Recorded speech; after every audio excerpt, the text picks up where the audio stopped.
हाँ जी बेटा, good evening to all of you. तो आज हम कंटिन्यू करते हैं अपने सेम टॉपिक के साथ और हमारा लास्ट टॉपिक चल रहा था part of the asset sold, जिसके अंदर मैंने आपको दो एग्जांपल डिस्कस कराए थे। अब हम चलते हैं बुक के क्वेश्चन पे, ठीक है। और सबसे पहला जो हम क्वेश्चन करेंगे part of the machinery sold का, वो है हमारे पास क्वेश्चन नंबर 15। ठीक है बेटा, चेतना क्वेश्चन नंबर 15 निकाल ले, पेज नंबर 15.51, क्वेश्चन नंबर 15। चलो देखें बेटा, क्वेश्चन नंबर 15 आपसे क्या कह रहा है। A company whose accounting year is a financial year, ठीक है जी। और हमारे तो सारे के सारे ईयर फाइनेंशियल ईयर ही होते हैं, 1 अप्रैल से स्टार्ट होते हैं, 31 मार्च को कंप्लीट होते हैं। परचेज्ड ऑन 1 जुलाई 2022, तो 1 जुलाई 2022 को हमने कुछ परचेज किया है और ईयर हो गया 22-23। मशीनरी कॉस्टिंग 30,000, ओके, यानी कि ये फर्स्ट मशीनरी परचेज कर ली। It further purchase a machinery on 1 January 2023, उन्होंने एक और मशीनरी परचेज कर ली है और ये भी सेम ईयर ही है, ये भी 2022-2023 ही है। कितने की? 20,000 की। एंड ऑन 1 अक्टूबर 2023, यानी कि नेक्स्ट ईयर उन्होंने एक और मशीनरी परचेज कर ली, यानी कि सर उन्होंने 22-23 के अंदर दो मशीनरी परचेज करी है, 22-23 के अंदर दो मशीनरी परचेज करी है और 23-24 के अंदर एक मशीनरी परचेज करी है, ठीक है जी। उसके बाद कह रहा है ऑन 1 अप्रैल 2024, यानी कि थर्ड ईयर। देखो बेटा, कैसे पता चले कि sir part of the machinery बेची है? साफ साफ लिखा है 1/3 of the machinery installed on 1 जुलाई 2022, यानी कि फर्स्ट वाली कंप्लीट मशीनरी कितने की परचेज करी थी बेटा, बताओ।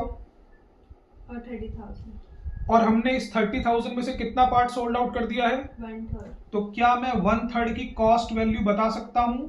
Yes, sir. 10,000। क्या मैं 2/3 की कॉस्ट वैल्यू बता सकता हूं? 20,000। जल्दी से बताओ चेतना, हम इस क्वेश्चन में कितने एरो बनाते थे? दो। एक एरो क्या कंप्लीट हो गया? हाँ। इस एरो का काम क्या था? कॉस्ट वैल्यू फाइंड आउट करना, क्योंकि आपको पता ना बेटा, आगे जाकर के इन मशीनरियों पर हो सकता है मुझे डेप्रीशिएशन लगाना पड़े, 1/3 वाली पर डेप्रीशिएशन लगाना पड़े, 2/3 वाली पर डेप्रीशिएशन लगाना पड़े।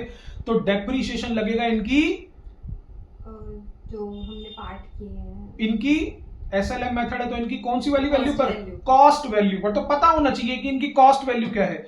तो अगर कल को 1/3 पर जाकर के डेप्रीशिएशन लगा तो कौन सी वैल्यू पर लगेगा? कॉस्ट वैल्यू पर, यानी कि 10,000 पर। कल को अगर 2/3 वाले पोर्शन पर डेप्रीशिएशन लगा तो कौन सी वैल्यू पर डेप्रीशिएशन लगेगा? 20,000 पर। ओके, चलो जी। कह रहा बिकेम ऑब्सोलेट, ऑब्सोलेट मतलब खराब हो गई, पुरानी हो गई, टेक्नोलॉजी चेंज हो गई उसकी। वाज सोल्ड फॉर ₹3,000, ठीक है जी। आपने एक मशीनरी सोल्ड आउट कर दी और बहुत अच्छी बात है, साल के पहले दिन पर ही सोल्ड आउट कर दी, बहुत अच्छी बात है, टेंशन ही नहीं कोई। ओके, चलो। Show the machinery account would appear in the books of the company, it beings given that machinery is depreciated by fixed instalment method, मतलब straight line method at the rate 10% per annum. What would be the value of machinery on 1 April 2025? वो तो हम बना ही देंगे, इसमें कोई दिक्कत वाली बात नहीं। तो फटाफट से चेतना स्टार्ट हो जाए क्वेश्चन करना। फटाफट से हम पहले लिख लेते हैं कौन कौन से ईयर इन्वॉल्व थे। सर एक तो 2022-23 इन्वॉल्व था, इसके अंदर हमने दो मशीनरी परचेज करी थी। 23-24 के अंदर एक मशीनरी परचेज करी थी हमने, और 24-25 के अंदर हमने एक मशीनरी को सोल्ड आउट किया था। चलो जी, फटाफट से हम बना रहे हैं मशीनरी अकाउंट।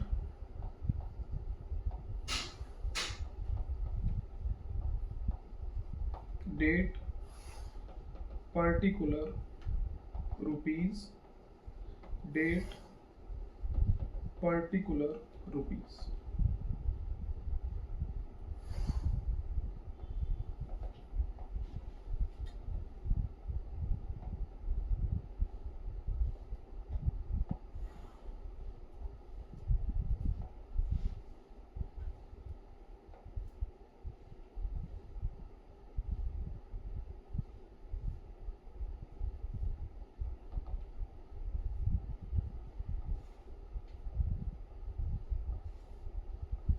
चलो जी बेटा, क्या मैं फर्स्ट एरो एक बार यहां पर बना लूं? 30,000 रफ वर्क में 1/3 और 2/3। बेटा क्या आपको इसका यूज पता है ना अब? Yes sir. ठीक है, चलो जी। अब अपना नॉर्मल क्वेश्चन स्टार्ट करो फटाफट से। सर सबसे पहले हमने मशीनरी परचेज करी है 1 जुलाई 2022 को टू बैंक,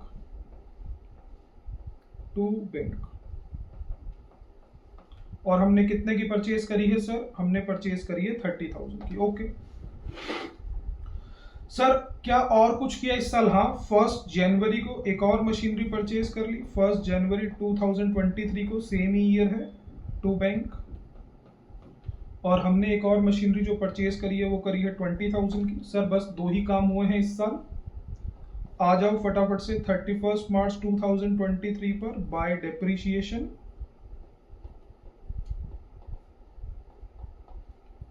M1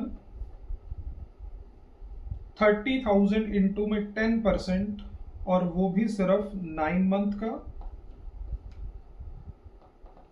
M2 20,000 का 10%, वो भी सिर्फ 3 मंथ का। ठीक है जी, ओके। तो 30,000 का 10%, 9 मंथ का डेप्रीशिएशन हो जाएगा 2250, और 20,000 का 10% और 3 मंथ का हो जाएगा 500। 31 मार्च 2023 by balance CD। M1 30,000 minus में 2250,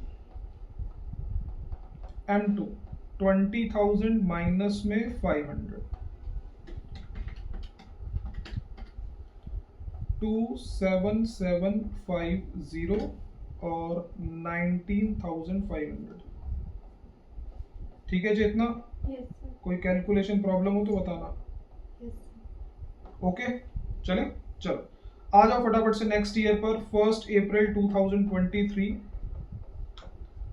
to balance BD M1 M2।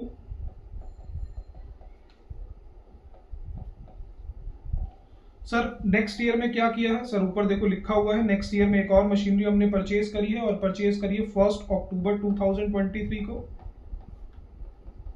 To bank. बेटा कितने की परचेज करी है थर्ड मशीनरी? थर्ड मशीनरी हमने 10,000 की। ठीक है, ओके चलो। चलो बेटा अब इस ईयर में और कुछ हुआ है क्या? नहीं। तो सर 31 मार्च को डेप्रीशिएशन चार्ज कर दो। 31 मार्च 2024 बाय डेप्रीशिएशन।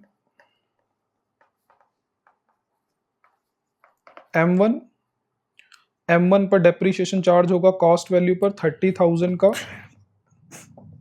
10%। M2 पर डेप्रीशिएशन चार्ज होगा 20,000 का 10%। M3 पर डेप्रीशिएशन चार्ज होगा 10,000 का 10%, लेकिन सिर्फ और सिर्फ 6 मंथ का।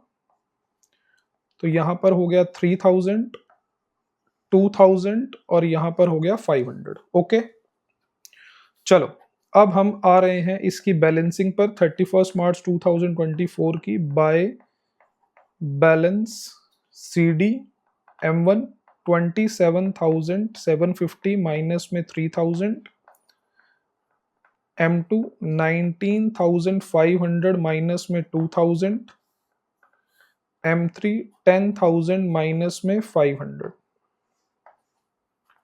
चलो जी, तो ये आपके पास हो गया 24,750, ये हो गया 17,500 और ये हो गया 9,500। चलो तो 27,750 प्लस 19,500 प्लस 10,000, 57,250, 57,250।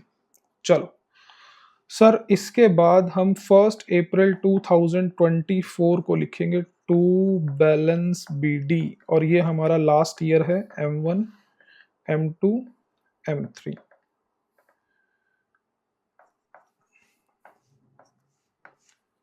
टू 4,750, 17,500 और 9,500। ओके चेतना? Yes sir. ठीक है चलो अब जल्दी से बताओ, क्या यही वो ईयर ऑफ सेल है? Yes sir. क्या मुझे साल के पहले दिन पर अपनी एसेट की वैल्यू पता है? Yes sir. अब पता है? नहीं अभी नहीं पता। फिर किसकी पता है? अभी हमको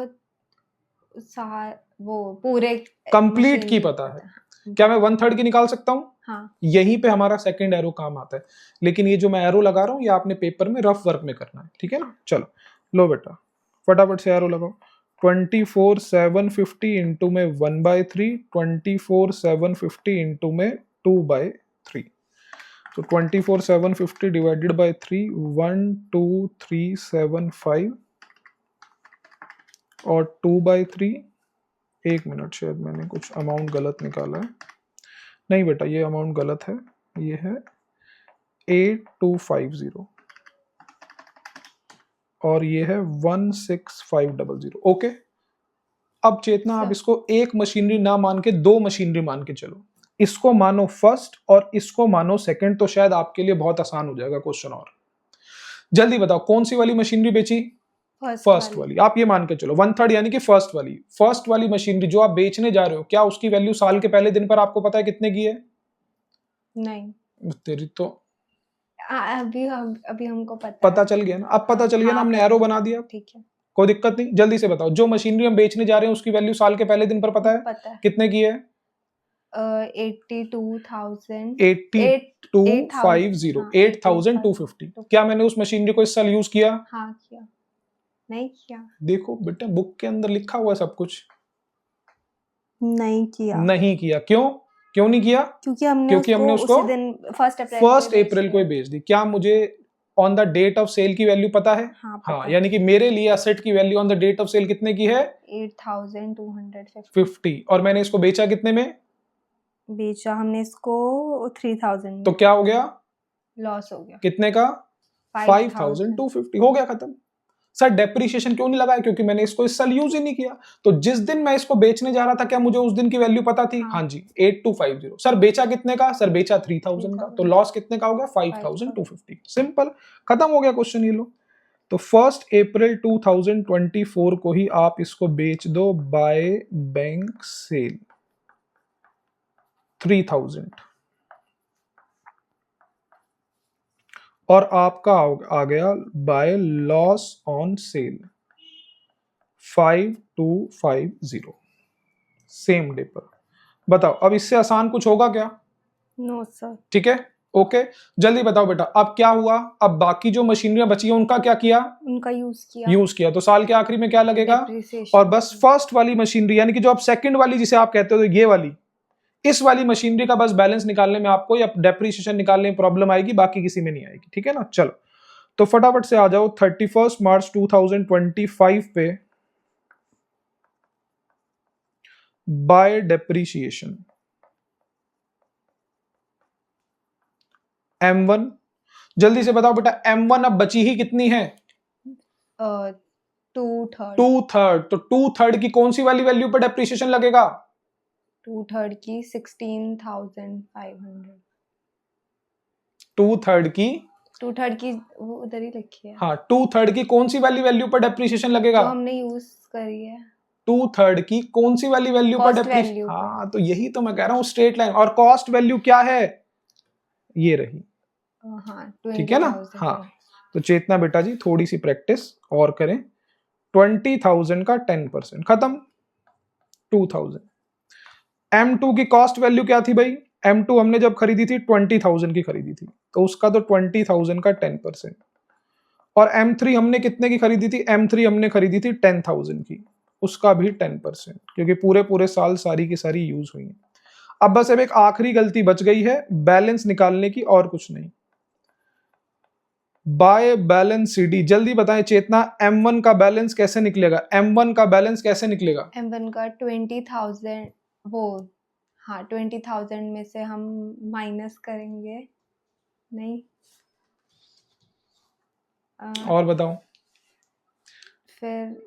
हाँ सॉरी, 24,750 में से हम माइनस करेंगे 2,000। फिर चलो गलत है, 16,500 में से माइनस करेंगे 2,000। भैया चेतना आज कुछ ज्यादा गलत आंसर नहीं दे रहे? ये वाला बात कंफ्यूजिंग है। Part of machinery. क्या कंफ्यूजिंग है? ये जो आगे आता है वो, जब इनके पार्ट कितने पॉइंट है? सिर्फ 5। अगर आप प्रैक्टिस इनकी 3-4 बार करोगे, आपको लगता नहीं, एक मैं तो कह ही नहीं रहा, एक बार में सिर्फ एक ही पार्ट कर लो, एक क्वेश्चन के अंदर 5 क्वेश्चनों की प्रैक्टिस कर लो, हो गया खत्म। या तो 5 क्वेश्चनों की प्रैक्टिस कर लो, या फिर यही बोलो कि सर मुश्किल है। सबसे पहला पार्ट क्या है? सबसे पहला पार्ट है कि सर कॉस्ट वैल्यू का एरो बना लो। First part complete. सेकंड, जिस साल पर आप आते हो कि हाँ ये तो सेल वाला साल है, उस साल भी एक एरो बना लो, ये सेकंड काम हो गया। थर्ड काम, पूछो जरा इस साल जब यूज किया उसको, यूज नहीं किया तो छोड़ो, अब बेच दो उसको, प्रॉफिट और लॉस निकाल लो, ये तो सिंपल है। उसके बाद बची हुई एसेट के ऊपर क्या लगाना है, डेप्रीशिएशन। अब बची हुई एसेट पर डेप्रीशिएशन लगाना है तो बची हुई एसेट की कॉस्ट वैल्यू पर ही तो डेप्रीशिएशन लगेगा। ये रहा आपका नेक्स्ट गलती वाला पॉइंट। अब आखिरी है बैलेंसिंग फिगर। बैलेंसिंग फिगर आप कैसे निकालते हो हर एक एसेट का, साल के पहले दिन पर जितनी वैल्यू है और उसे कितना यूज कर लिया। मुझे बताओ 2/3 की वैल्यू साल के पहले दिन पर कितने की है? 16,000। तो फिर अब इसमें क्या मुश्किल है मुझे बताओ? नहीं, मुश्किल सिर्फ ये है कि क्वेश्चन आराम से आप अटेम्प्ट नहीं करते। आराम से अटेम्प्ट करो, कोई जल्दबाजी मत करो, आराम आराम से और बार बार बोल बोल करके बेटा, तब जाकर के कोई गलती नहीं होगी, ठीक है ना। चलो ओके, तो ये कुछ गलती वाले पॉइंट ध्यान रखो कि हाँ मेरी यहां पर गलती हो सकती है, मैंने यहां पर गलती नहीं करनी, ठीक है ना। मैं ये नहीं कह रहा आसान है भाई, पार्ट ऑफ द एसेट मुश्किल है, लेकिन मैंने इसको देखो बहुत सिंपल बना रखा है 5 स्टेप के अंदर। कोशिश करो बेटा ये 5 स्टेप आपको दिमाग के अंदर अच्छी तरीके से मेमोराइज हो जाए, ठीक है ना। चलो लो बेटा M2, अच्छा M2 का बताओ। M2 का तो वो M2 में तो 17,520 में से माइनस 500 बेटा, हाँ, 500 माइनस में 2000। हाँ। तो जब यहाँ पर आपने 17,500 बोला है तो यहाँ पर भी तो बोला है साल के पहले दिन पर M2 कितने की थी, यही बोला। तो जो मैं ये M1 का बैलेंस निकाल रहा हूँ ये सिर्फ 2/3 वाली का ही तो निकाल रहा हूँ। तो खुद से पूछो 2/3 की वैल्यू साल के पहले दिन पर कितने की थी? 16,000। बस कितना सिंपल है, ठीक है। चलो अभी हम इसके ना और क्वेश्चन प्रैक्टिस करते हैं और आपकी गलतियां धीरे धीरे कम करते हैं, ठीक है ना। चलो, और M3 का बैलेंस कैसे, 9500 माइनस में 1000। बस ये नहीं बोलना कि चीज मुश्किल है, तब तो सारी चीजें हो जाएंगी। जैसे ही आपने बोल दिया ना मुश्किल है फिर दिक्कत है, बोलो सर प्रैक्टिस की और रिक्वायरमेंट है, बस ये बोलो करो, ठीक है ना, तब सब कुछ ठीक है। चलो, और फिर हो गया 15,500 और ये हो गया 8,500। बस अब बैलेंस निकाल दो, काम खत्म।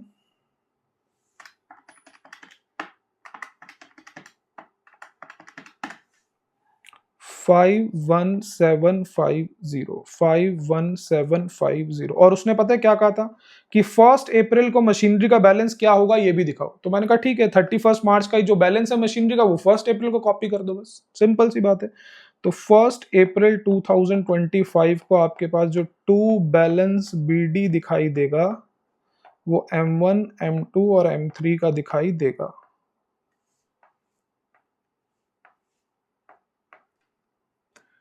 $14,500, 15,500 और 8,500। लो जी, हो गया क्वेश्चन खत्म, ठीक है। चलो बिल्कुल आसान है, वर्किंग नोट की इसमें जरूरत है नहीं है, बिल्कुल इजी था। एक बार कैलकुलेशन में चेक कर लेता हूँ, कोई दिक्कत तो नहीं, हाँ जी कोई दिक्कत वाली बात नहीं है, ओके। यस, बिल्कुल सिंपल बेटा, बिल्कुल सिंपल, कोई दिक्कत वाली बात ही नहीं है, ओके। चलें, चलो बेटा फटाफट से आ जाएं। क्वेश्चन नंबर है हमारे पास, क्वेश्चन नंबर अब है क्वेश्चन नंबर 12। याद है बेटा मैंने आपको कहा था पार्ट ऑफ द मशीनरी के क्वेश्चन आपको दो तरीके से आ सकते हैं, या तो एक क्वेश्चन वो जिसमें खुद ही वो बता देगा 1/4 1/3 ऐसा कुछ पार्ट बेचा, दूसरे के अंदर वो ये बताएगा कितने की कॉस्ट वाली चीज बेच दी। तो आपको खुद पार्ट फाइंड आउट करना पड़ेगा कि 1 लाख वाली कॉस्ट में से अगर 20,000 के कॉस्ट वाला सामान बेच दिया तो कितने वाला सामान बेच दिया, कितने परसेंटेज सामान बेच दिया, कितने फ्रैक्शन में सामान बेच दिया, ठीक है। ये वो क्वेश्चन है, क्वेश्चन नंबर है आपके पास क्वेश्चन नंबर 12। बट सर वो क्यों निकाले हम कि कितने का? अच्छा पार्ट क्यों निकालें, फ्रैक्शन क्यों निकालें? हाँ, अभी बेटा अभी पता चल जाएगा, ठीक है ना। एक बार क्वेश्चन करते हैं ठीक है। फिर आपको पता चल जाएगा कि निकालने की जरूरत क्यों है, ठीक है। चलो थोड़ा सा ना बेटा उससे इजी हो जाता है, बस और कुछ नहीं है। बट उसका तो कोई यूज ही नहीं है हाँ ना। हाँ अभी पता चलेगा यूज है कि नहीं है, अभी पता चलेगा, ठीक है ना, ऐसा कुछ नहीं है। अभी आपको पता चलेगा कि यूज क्या है उसका, ठीक है ना। आपको पता है आप ये चीज के 2 पार्ट कैसे कर पाते थे, क्योंकि आपको पता होता था 1/3 बेच दी, 2/3 बची हुई है। और अगर आपको ये फ्रैक्शन ही ना पता हो तो? बट सर अगर हाँ। हम जैसे पूरी कॉस्ट वैल्यू दे हाँ, रखी हाँ, है हाँ, पूरी कॉस्ट और हमको कॉस्ट आधी बता रखी है कितनी की बेचती, तो फिर 20,000 की बेच दी और पूरी मशीनरी बता रखी है कितनी की खरीदी, हाँ, कितने की खरीदी है 1 लाख तो की, उसमें और से 20,000 माइनस कर दे तो बाकी की मिल जाएगी, फिर फ्रैक्शन क्यों निकालना? बाकी की जो बच जाएगी वो कितने की, 80,000 की। हाँ और 80,000 की वो क्या है, कॉस्ट है बेटा। हाँ कॉस्ट निकालने में दिक्कत नहीं आएगी, यहां पर दिक्कत आएगी। आप चलो अभी चलते हैं साथ में, फिर करते हैं, ठीक है ना। चलो अभी आपको पता चलेगा कि फ्रैक्शन निकालने की जरूरत क्यों है। क्वेश्चन नंबर 12 देखें जरा फटाफट से, एक बार क्वेश्चन में रीड आउट कर रहा हूं आपका। क्वेश्चन नंबर 12 देखो बेटा, चलो यहां पर देखें बेटा, कह रहा है on 1 April 2012 plant and machinery was purchase for ₹1,20,000, ठीक है, okay.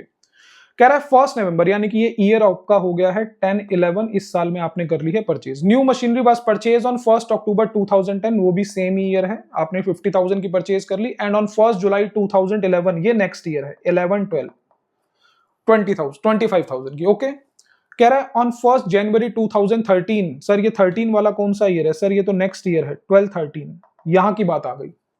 On 1 January 2013 a machine of the original value मतलब कॉस्ट वैल्यू कितने की है, 20,000, which was included in the machinery purchased on 1 अप्रैल इसके अंदर जुड़ी हुई है। कह रहा है मैंने एक टोटल मशीनरी खरीदी थी 1,20,000 की, लेकिन 1,20,000 में से 20 वाला पार्ट खराब हो गया, मैंने उसको बेच दिया, ठीक है। चलो तो यहां पर है सेल। कह रहा है वाज सोल्ड फॉर ₹6,000, कह रहा है 6,000 रुपए के अंदर आपने उसको बेच दिया, ठीक है। Prepare plant and machinery account for 3 years after providing depreciation for 10% and straight line method, accounts are close on 31 March every year, कोई दिक्कत वाली बात नहीं है, ओके।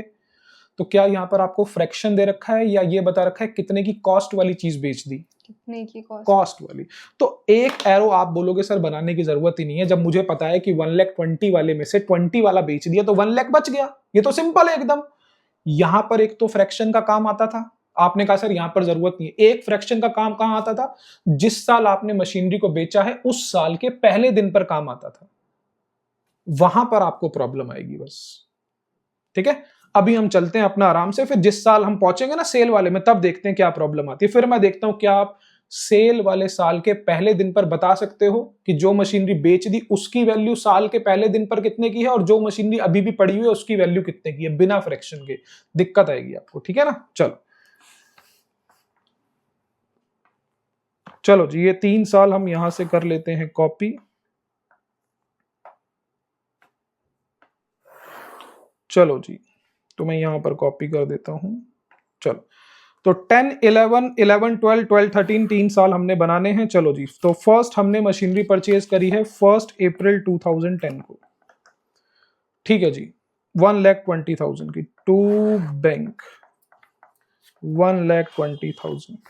हमने इस साल एक और मशीनरी परचेज करी है 1 अक्टूबर 2010 टू बैंक, कितने की, 50,000 की। सर इस साल और कुछ हुआ नहीं, तो लगा दो by depreciation, M1 1,20,000, rate of depreciation 10%, और आपके पास आ जाएगा, ये तो कंप्लीट ईयर का ही है, टेंशन वाली बात है ही नहीं। M2 50,000 इंटू में 10% इंटू में 6/12, ठीक है जी।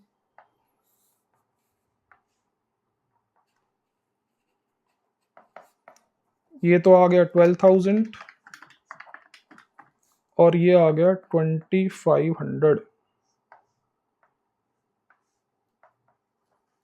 चलो जी, बैलेंस निकाल लो फटाफट से 31 मार्च। अच्छा एक एरो बना दूं मैं ऊपर, एक एरो तो आपको पता ही है 1,20,000 का 20 वाली बेच दी, और अभी भी हमारे पास 1,00,000 वाली बची हुई है, ठीक है ना। चेतना यहाँ पर देखो, ये देखो एक एरो बना दिया मैंने, 1,20,000 का 20 वाली बेच दी और 1,00,000 वाली अभी भी मेरे पास बची हुई है, यही ना। हाँ चलो सर, यहां पर तो जरूरत ही नहीं पड़ी फ्रैक्शन की, कोई बात नहीं। अभी एक और एरो हमें बनाना होता है, 1,20,000 माइनस में 12, M2 50 माइनस में 2,500, तो 10,000, सॉरी 1,08,000 और 47,500, 170, 170। चलो जी, 1 April 2011 to balance BD M1 M2 1,08,000 47,500 okay. और इस साल हमने कोई और मशीनरी भी खरीदी है, हाँ जी एक और मशीनरी हमने परचेज कर ली है और परचेज करी है 1 जुलाई 2011 को टू बैंक, और हमने ये मशीनरी परचेज करी है 25,000 की। इस साल हमने और कुछ भी नहीं किया, तो 31 मार्च 2012 को हम लगा देंगे बाय डेप्रीशिएशन M1 1,20,000 का 10%, M2 50 का 10%, M3 25,000 का 10%, लेकिन सिर्फ और सिर्फ 9 मंथ का 1,20,000 का 10% 12,000 5,000 और 1,875 का डेप्रीशिएशन यहां पर इसका आ गया। चलो जी 31 मार्च 2012 को by balance CD M1 108,000 minus में 12,000, M2 47,500 माइनस में 5,000, M3 25,000 माइनस में 1,875, 96,000 42,500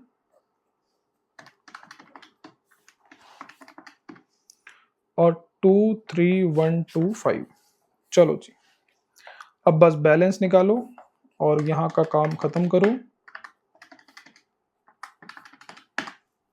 1,805,000 1,805,000 चेतना ओके ठीक है। चलो नेक्स्ट ईयर अब आपका आ गया। अब आप मेरे को बताओ वैल्यू क्या होगी ऑन द डेट ऑन 1 अप्रैल 2012 पर, जल्दी बताओ फटाफट से। M1 M2 M3, M1 की टोटल वैल्यू है 96,000, M2 है 42,500 और 23,125। जल्दी बताओ जो मशीनरी मैंने बेची है उसकी वैल्यू साल के पहले दिन पर कितने की है 1 अप्रैल 2012 को, 1 अप्रैल 2012 को कितने की है? इसलिए तो फ्रैक्शन निकालना पड़ेगा कि नहीं निकालना पड़ेगा? वही मैंने बोला था कि नहीं बोला था सर क्या जरूरत है, निकालना पड़ेगा ना। आप 20,000 क्यों नहीं बोल रहे? क्योंकि 20,000 तो उसकी वो सेल उसकी मतलब हमने cost value. Sir cost value थोड़ी ना बची होगी अब यहाँ तक, हमने उसको 2 साल यूज भी तो कर लिया, कॉस्ट वैल्यू थोड़ी ना बची होगी। बुक वैल्यू कितने की है 1 अप्रैल 2012 को, तो फ्रैक्शन चाहिए कि नहीं चाहिए? हाँ सर चाहिए। चलो निकालूं फ्रैक्शन। हाँ। सर 20,000 की मशीनरी बेच दी कितने में से? 1,20,000 में से, यही था 1,20,000 में से 20। जल्दी बताओ कितना आ गया? 1/6, यानी कि 1/6 पार्ट आपने सोल्ड आउट कर दिया, तो बचा कितना? 5/6। ठीक है देखो ऊपर मैंने यहां पर सीधा ही लिख दिया था 20,000 और 1 लाख, क्योंकि यहां पर एरो बनाने के लिए मुझे फ्रैक्शन की जरूरत नहीं थी, क्योंकि 1,20,000 में से वो कह रहा है 20 की कॉस्ट वाली बेच दी, तो मैंने कहा 1 लाख वाली बच गई। लेकिन अगर हम फ्रैक्शन से निकालते तो क्या तब भी वही आता? हाँ तब भी वही आता, 1/6 और 5/6। 1,20,000 का 1/6 करोगे तो आ जाएगा आपके पास 20,000, 1,20,000 का 5/6 करोगे तो आ जाएगा 1 लाख। ओके तो फ्रैक्शन की जरूरत है। चलो ओके चलो बेटा, तो जल्दी बताओ बेटा इस 96,000 में से आपने 96,000 का 1/6 पार्ट सोल्ड आउट कर दिया, 96,000 का 5/6 पार्ट अभी भी आपके पास बचा हुआ है। अब चेतना अब आपने नोट डाउन नहीं करना, मेरे को आंसर देने हैं फटाफट से बस, ठीक है ना। और सोच समझ के बेटा, कोई जल्दबाजी नहीं, जितना टाइम लेना है लो। 16,000 और 80,000। अब 2 मिनट के लिए आप ये मान के चलो कि ये मशीनरी फर्स्ट है, मशीनरी सेकंड है। कब तक? जब तक फर्स्ट वाली ये वाली बिक नहीं जाती। ठीक है जल्दी से बताओ चेतना, क्या आपको पता है जो मशीनरी आपने बेची है साल के पहले दिन पर वो कितने की है? नहीं। अब पता है जब एरो बना दिया? हाँ अब बेटा बना तो दिया एरो, तो अब इसका मतलब आपको पता है कितने की है? 16,000। 16,000 ओके कोई दिक्कत वाली बात नहीं है। क्या आपने ये 1/6 वाले पार्ट को यूज किया है इस साल? इस मशीनरी को आपने इस साल यूज किया है? जल्दी बताओ। नहीं। ध्यान से पूरी लाइन पढ़ो, आपने उसकी डेट पढ़ ली परचेज की बस।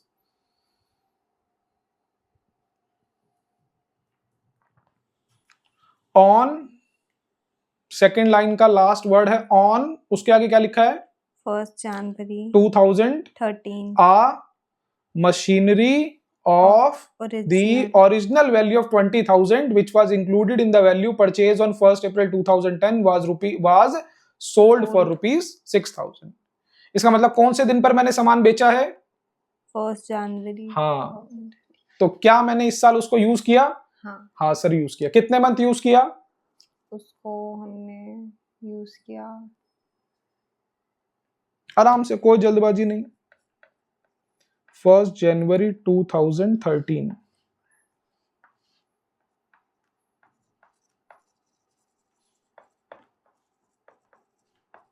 9 मंथ, बिल्कुल ठीक।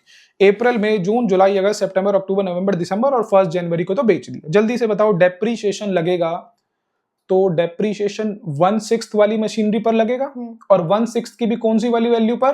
16,000। 1/6 की भी कौन सी वाली वैल्यू पर? Cost value. शाबाश, तो बिल्कुल आसान से। हमेशा डेप्रीशिएशन जब भी ध्यान आए तो कॉस्ट वैल्यू तो ध्यान आना चाहिए ना, क्योंकि स्ट्रेट लाइन मेथड कर रहे हैं। और आपको पता था 1/6 की कॉस्ट वैल्यू क्या है? 20,000। ओके, उसका कितना परसेंट? 10%। और कितने मंथ का सर? 9 मंथ का। तो 20,000 का 10% वो भी सिर्फ 9 मंथ का तो हो जाएगा 1500। ओके, तो जल्दी बताओ, जो मशीनरी बेचने जा रहे थे साल के पहले दिन पर कितने की थी? 16,000। कितने की यूज कर ली? 1,500 की। तो बच कितने की गई? 15,000। आराम से 14,500। 14,500। इसका मतलब जिस दिन आप उसको बेचने जा रहे थे आपके लिए वो कितने की है? 14,000। बेचा कितने का? बेचा है हमने 6,000 का। कितने का लॉस हो गया? 8,500 का। बस खत्म हो गया question. By bank sale, by loss on sale, same date, खत्म हो गई। बताओ क्या दिक्कत है? बस जरूरत थोड़ी सी प्रैक्टिस की है बेटा, और कुछ नहीं है। मैं मान रहा हूं बेटा अच्छा क्वेश्चन है, पार्ट ऑफ द मशीनरी का अच्छे क्वेश्चन होते हैं, लेकिन प्रैक्टिस तो करनी पड़ेगी। ओके, यहां तक की बात। अब बाकी मशीनरियों का क्या किया? यूज किया। M1 अभी भी बची हुई है। जैसे ही आपने इसको बेच दिया, इसका मतलब अब इसको छोड़ो, दो को छोड़ो, अब ये एक ही मशीनरी थी, उसका एक पार्ट बेच दिया, ये वाला पार्ट बचा हुआ है, M1 है, M2 M3। जल्दी बताओ डेप्रीशिएशन लगेगा 31 मार्च 2014 को बाय डेप्रीशिएशन। मैं डेप्रीशिएशन यहां लगा रहा हूं M1 पर। जल्दी बताओ M1 पर डेप्रीशिएशन, M1 कौन सी वाली वैल्यू बची है सिर्फ हमारे पास? 1/6 या 5/6? 5/6। तो 5/6 की कौन सी वाली वैल्यू पर डेप्रीशिएशन लगेगा? Cost value. तो उसकी कॉस्ट है 1 लाख, निकाली थी ना नीचे अभी। हाँ। का 10%। M2 सर, M2 की कॉस्ट वैल्यू क्या है? कितने की परचेज करी थी M2 हमने खरीदी थी 50,000 की। 50,000 का 10%। और M3 हमने खरीदी थी 25,000 की, उसका 10%। Okay, yes. तो ये हो गया 5,000, ये हो गया 2,500। अब लास्ट गलती बस बची है, बैलेंस निकालते टाइम। 31 मार्च 2014 को हम निकालेंगे बैलेंस। बस बेटा मेरे को अब बैलेंस बता दो, M1 वाली का बैलेंस कैसे निकालेंगे, और वो भी 5/6 वाली मशीनरी का।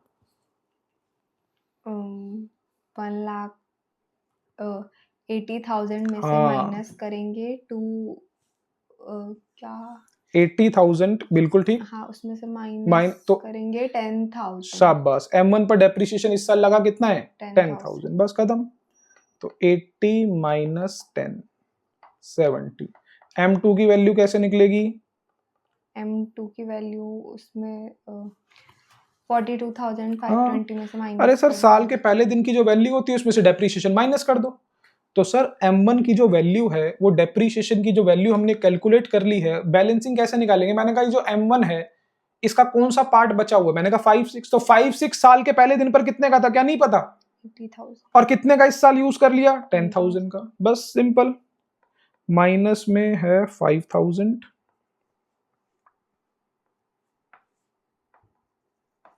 और M3 जो है आपके पास वो हमने खरीदी थी 20, हमारे पास कितने की थी ये? 23125 माइनस में 5,000। बस बैलेंसिंग हो गई, खत्म बात। तो थोड़ी सी सिर्फ प्रैक्टिस और कुछ नहीं।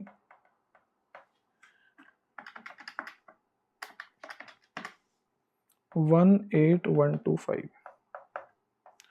अब बस इस क्लोजिंग बैलेंस को अपना ओपनिंग बैलेंस बना लेना और बस खत्म।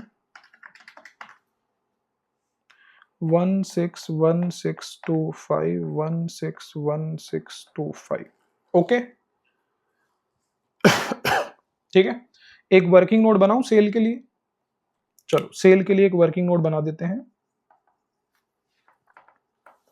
Calculation of profit oblique loss on sale of machinery on 1 January 2023। ठीक है जी। फर्स्ट, सबसे पहले फाइंड आउट करो बुक वैल्यू, और वो भी कौन से दिन पर? On the date of sale. मेरे लिए असेट की वैल्यू कितने की है on the date of sale? Sir निकालना बिल्कुल सिंपल है। फर्स्ट, पहले तो बताओ बुक वैल्यू ऑन 1 अप्रैल 2022 को कितने की थी, यानी कि साल का पहला दिन। बेटा 23 मैंने गलती से लिख दिया, ये 13 है, ये 13 है और ये 12 है। 12 पर कितने की थी सर? बुक वैल्यू ऑन 1 अप्रैल, या ऐसे लिख सकते हो, book value on 1 April 2012 for 1/6 part.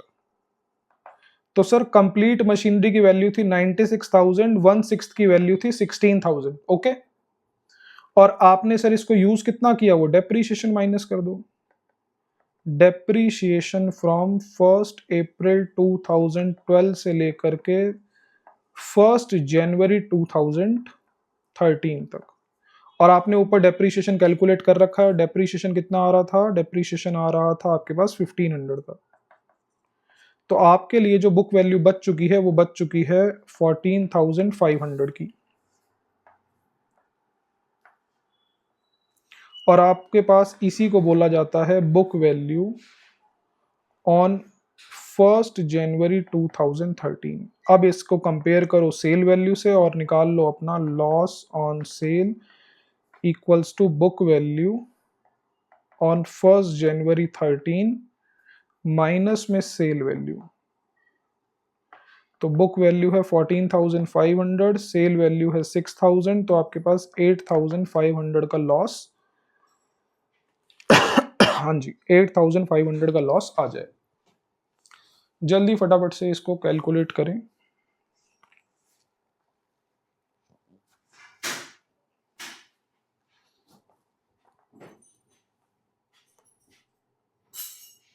ठीक है भाई, यहां तक ओके सब? चलो, तो हमने ये 2 क्वेश्चन करे हैं स्ट्रेट लाइन के।